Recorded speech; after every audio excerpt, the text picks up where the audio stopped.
가시방석 대통령실 용산 분위기가 요즘 그러지 않을까 저희가 추정을 해봅니다. 재보궐선거 성적표에도 불구하고 대통령실 일단 안도의 숨을 내쉬는 분위기도 있는가 하면 또 아직도 긴장감이 사라지지 않고 있는 그런 분위기도 있습니다. 공식 입장을 내지는 않았지만 어제 윤석열 대통령이 대통령실의 핵심 참모들하고 예정이 없었던 깜짝 오찬을 나눴다고 하는데, 자, 최재훈 기자, 어떤 얘기가 있었습니까? 예, 어제 이 오찬은 정진석 비서실장 그리고 또 홍철호 정무수석 등이 참석한 깜짝 오찬이었던 걸로 알려지고 있는데요. 네. 다만 이 오찬이 특별하게 어제 재보궐선거 실시일이었기 때문에 긴급하게 잡은 오찬은 아니라고 하고요. 원체가 이제 오전에 이제 참모들과 회의를 하고 나면 회의가 조금 길어지거나 하게 될 경우에 오후에 점심 같이 하시죠 이러면서 번개 점심을 요청하는 경우가 대통령이 많다고 합니다. 네. 그래서 특별히 선거를 의식한 오찬이었다기보다는 업무 내용을 논의하는 과정 중에 나오는 오찬이어서 그렇게 의미를 크게 둘 필요는 없다, 이런 얘기들을 복수의 관계자들이 하고 있는데요. 다만 이제 어제 그 재보궐선거가 실시 중인 날이었고 실제로 텃밭인 부산까지도 잃게 된다면 이게 이제 정권 심판성 선거였다라는 의미를 대통령실에게도 줄 수 있기 때문에 네. 대통령실 국정 운영을 함에 있어서 어려움이 많을 거다라는 것에 대한 걱정은 있었다고 보고, 향후 그렇게 될 경우에 대책 마련을 어떻게 할 것인지에 대해서는 논의가 좀 있었겠지 않았겠느냐, 이런 얘기를 하고 있습니다. 실제로 그 국민의힘 내부에서도 여론조사를 좀 실시했었는데 부산이 막판에 조금 오차범위대로 좁혀들면서 어려움이 있지 않겠느냐는 일부의 우려도 있었다고 해요. 그런 기류까지 반영된 어제 오찬이 아니었겠느냐라고 추정하는 분들도 있습니다. 저도 그 여론조사 얘기를 들었었는데요. 상당히 근접을 했다. 또 일부에서는 이러다가 뒤집어질 수도 있겠네. 이런 우려까지 있었는데 오늘 아침 결과를 보니까 22%포인트 차이더라고요. 네. 그렇다면 그 여론조사 믿을만 한 겁니까? 예, 그러게요. 근데 이제 국민의힘 그 여의도 연구원이 조사를 주로 한 걸로 지금 알려지는데 물론 수치는 그때그때 조금 달랐다고 합니다. 근데 민주당에서도 그 여연 조사가 민주당이 이기는 걸로 조사가 나왔다고 또 소문이 나가지고 네. 민주당에서도 되게 고무됐던 저도 그 소문을 들었습니다. 예, 상황도 있었거든요. 근데 다만 이제 물론 격차는 훨씬 더 벌어졌습니다만 지난 8월 선거와 비교해 본다면 국민의힘 득표율은 조금 줄었고 민주당 후보 득표율은 상승한 효과가 있기 때문에 어느 정도의 기류 파악은 여론조사에서도 조금 반영이 됐었던 것 아닐까라는 얘기도 있습니다. 최 기자가 보기에 어제 대통령하고 참모들이 점심을 먹었다면 선거 얘기가 많았을까요? 명태균 씨 얘기가 많았을까요? 둘 다 있지 않았을까요? 둘 다 특히나 아마 또 다 국회의원 출신들의 이제 비서실장과 정무수석이 함께한 자리였기 때문에 네. 아마 복합적인 논의가 이루어졌을 것 같습니다. 네.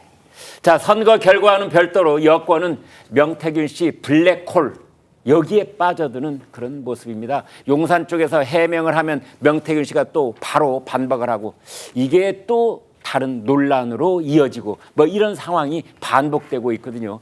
용산이 지금 과연 정확한 사실관계를 알고 대응하는 건지 이런 의문을 제기하는 사람들 또 있습니다. 좀 더 적극적으로 나서야 한다는 지적도 나오고 있는데요. 임기찬 위원장님, 어떻게 봐야 됩니까? 일단 이것을 용산에서는 이제 대통령과 관련된 이슈로 처음에는 여겼던 것 같아요. 그래서 네. 대통령의 본인이 경험한 내용에 따르면 이제 그 대통령 당선이후에는 단절했다 이런 취지의 주장을 하고 있잖아요. 네. 그렇기 때문에 그 정도의 별 큰 이슈몰이가 안 될 것이다 생각했는데 이것이 이제 김 여사 문제까지 그 파급 효과가 가다 보니까 당내에 또 분란의 한 씨앗이 됐단 말이죠. 네. 이걸 그대로 두게 되면 이제 당내 분열에 또 단초가 될 가능성이 있기 때문에 아마 지금쯤에 대통령 측에서 실에서 어느 정도 팩트 체크를 하지 않았을까. 네. 그래서 그 체크된 팩트에 대해서 실무진들 내지 참모들과 공유하지 않았을까라는 생각이 들어서 네. 그러니까 대응 자체는 적극적으로 공격적으로 나오지 않겠지만 어느 정도 그때 명태균 씨의 주장이 뒤따르게 되면 거기에 대한 해명은 바로바로 나오지 않을까라는 기대를 하고 있고요. 네.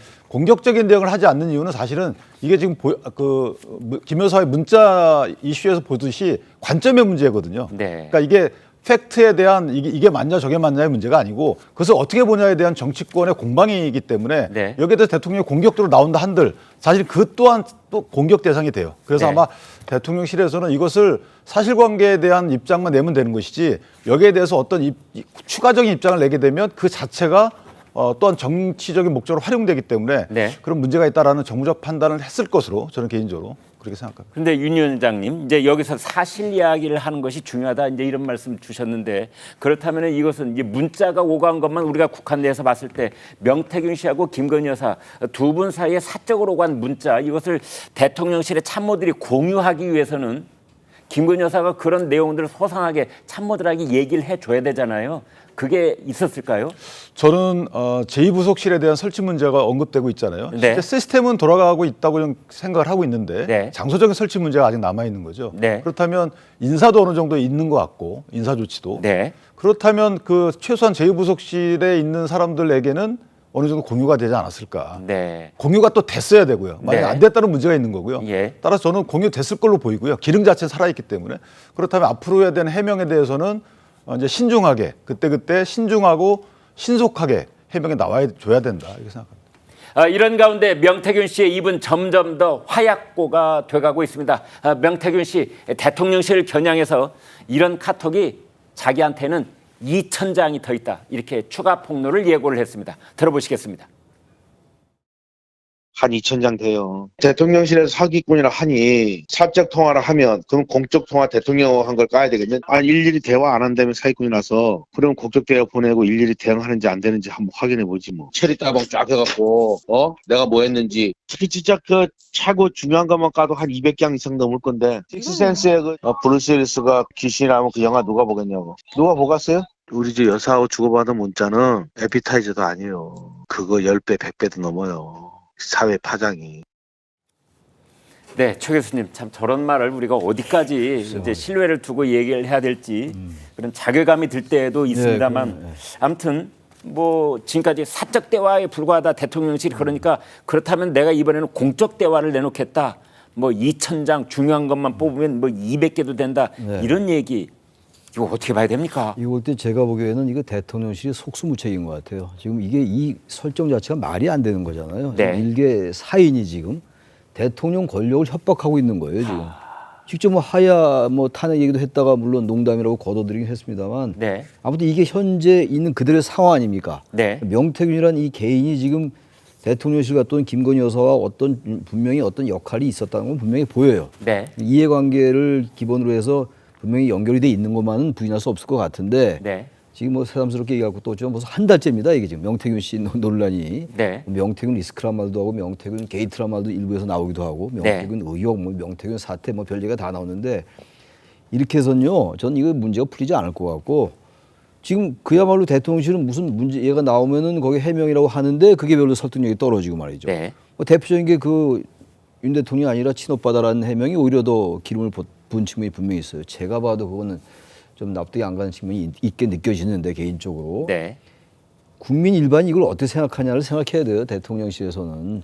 거기 명태균 씨가 저렇게 2,000장 보낸다, 뭐 2,000장에다 200장, 저건 정말로 이해가 안 가는 거지만 이게 이분의 또 얘기인데 어떻게 하겠어요. 네. 이거 정말 구속시켜가지고 그 국민의힘 일각의 얘기처럼 아예 입을 닫게 할 수도 없는 노릇이고 현재로서 말이죠. 네. 저는 그래서 여기 명태균 씨가 어떤 말을 또 할지 모르겠어요. 근데 얼마나 이걸 그대로 이렇게 갈 수 있겠습니까? 네. 대한민국이란 나라가. 이건 뭐 외국에서 알려줘도 너무 망신스러운 일이고 말이죠. 남사스럽기도 하고 부끄럽기도 하고 정말 그런 것 느껴지는데 전 김건희 여사가 네. 이 전모를 밝힌 수밖에 없어요. 그리고 이 국민이 볼 때 이건 좀 문제가 있다고 생각되는 건 있는 그대로 이해를 구하고 사과를 하고 이렇게 해야지 풀리지. 이걸 그때 뭐 친오빠다 아니다 이렇게 얘기하고 또 다른 게 뭐가 또 나오면 거기 또 대응합니까? 어떻게 대응합니까? 그럼 지금 명태균 씨도 선택적으로 뭘 까고 있는 거잖아요, 지금. 네. 자신에게 유리한 것만 까고 있는 거고 이쪽에서는 뭐가 나올까 전전긍긍하는 이런 상황이 되고 있는 거잖아요, 지금. 이거 딴 사람도 아니고 대통령과 대통령 배우자인데. 네. 그래서 이거는 김건희 여사가 정말 이런 문자를 나눴을 테니까 2,000개인지 200개인지 모르겠습니다만 있는 그대로 얘기해야 돼요. 뭐 그래야 불안하지 않지 않겠어요? 네. 우리가 예를 들어서 제가 뭔가 잘못을 했다. 근데 누가 상대방이 자꾸 나의 약점을 가지고 공격을 해. 그럼 잠 못 잘 거 아니겠어요? 그런데 그 존재하고 있는 문자가 오간 내용이 말이죠. 네. 지금 명태균 씨가 얘기하는 것처럼 몇천 건에 달한다면 그걸 어떻게 공개를 합니까? 그거 다 공개할 필요는 없겠죠. 네. 근데 그야말로 개인적인 뭐 안부 같은 것도 있겠죠. 네. 근데 이건 누가 봐도 그건 뭐 이제 판단의 주체는 김건희 여사나 대통령실이 돼야 되겠죠. 네. 그리고 참모들과 공유해야 되겠죠. 어디까지 이걸 공개할 것인가 공개해서 차라리 이쪽에서 먼저 공개를 하고 이러한 것들이다 그러면 이쪽에 그 예봉이 꺾일 거 아니겠어요. 그래서 국민들이 이해를 구하라 이런 얘기예요. 대통령실에서 그걸 먼저 공개하는 게 가능하겠습니까? 제가 볼 때 그렇지 않을 것 같은데 예. 그러지 않으면 말이죠. 이건 계속 이렇게 협박에 그야말로 완전히 노출되는 거예요. 이런 일이 어디 있어요? 그래서 이러지도 저러지도 못하는 난감한 상황이 아닌가 뭐 그래서 이런 이럴 지적도 때, 있는데요. 그래서 이럴 때는 난감한 거 아닙니까, 진짜? 예. 이게 대한민국이 대통령제 국가 아닙니까? 이 대통령제 국가에서 최고 권력은 대통령입니다. 근데 대통령 권력이 이렇게 이 일개 개인에 의해서 이렇게 흔들리고 있는 거예요, 지금 현재 어쨌든 간에.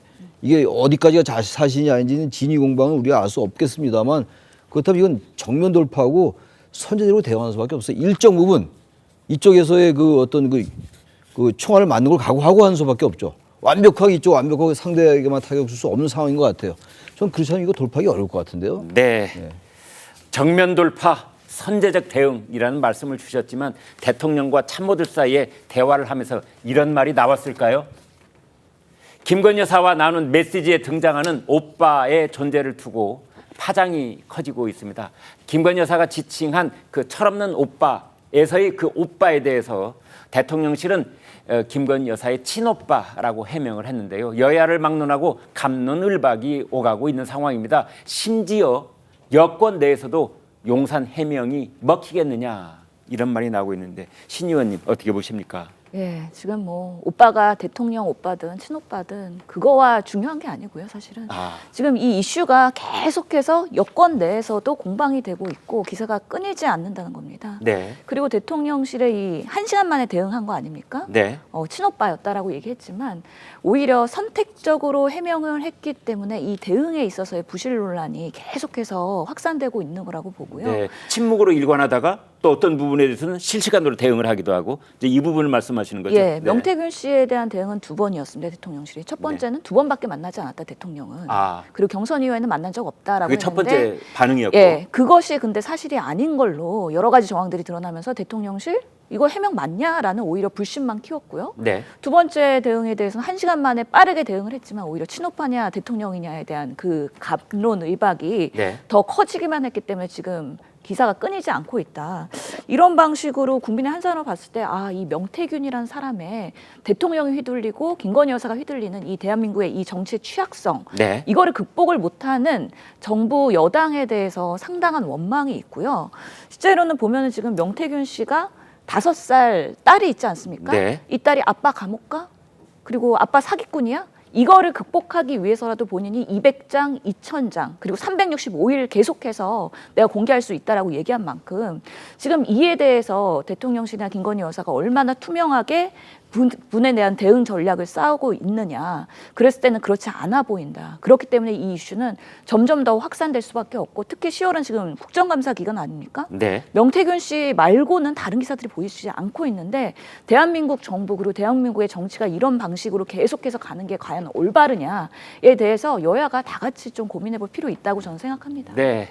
지금 신 의원님이 자세하게 분석을 해 주셨습니다만 그럼에도 불구하고 이러한 사태, 이번 주에 이러한 사태가 어제 재보선에는 큰 영향을 끼치지 못했다라는 점에 대해서도 아마 민주당의 지금 분석이 또 한창 있지 않을까 이런 생각도 해봅니다.